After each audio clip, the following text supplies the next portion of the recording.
Vreme je za burger. Sočan i mesnat. Danas pravimo smash burger. Idemo odmah na pripremu. Prvo će nam trebati burger sos. Dodajemo istu količinu majoneza i kečapa i jedan iseckani kiseli krastavčić. Zatim beli luk u granulama i prelijemo sa malo alkoholnog sirćeta. Promešamo i gotov je.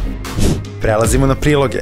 Paradajz, luk i zelena salata. Nema bolje kombinacije. Ok, sada meso. Koristimo mlevenu junetinu. Oblikujemo u kugle, posolimo, pobiberimo i idemo do ringle. U tiganj dodamo malo ulja i pustimo da se zagreje na jakoj temperaturi. Za to vreme popričamo o lepinjama. Trebaju nam mekane i vazdušaste lepinje. Istostiramo ih sa unutrašnje strane 30 sekundi. Tiganj je sada spreman za meso. Začinjena strana ide na vatru, uzimamo 2 špatule i pritisnemo. Posolimo i pobiberimo ovu stranu i ostavimo 2,5 minuta. Okrenemo burger na drugu stranu i ako se osjećamo fancy, stavimo i sir. Kada se sir otopi, skidamo sa vatre. Sada ide najzanimljiviji deo. Sklapanje burgera.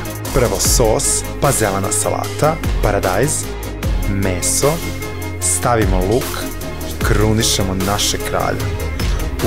Jedva čekam da ga probate. Savršen je. Uživajte! Zaprati me i gledaj još videa.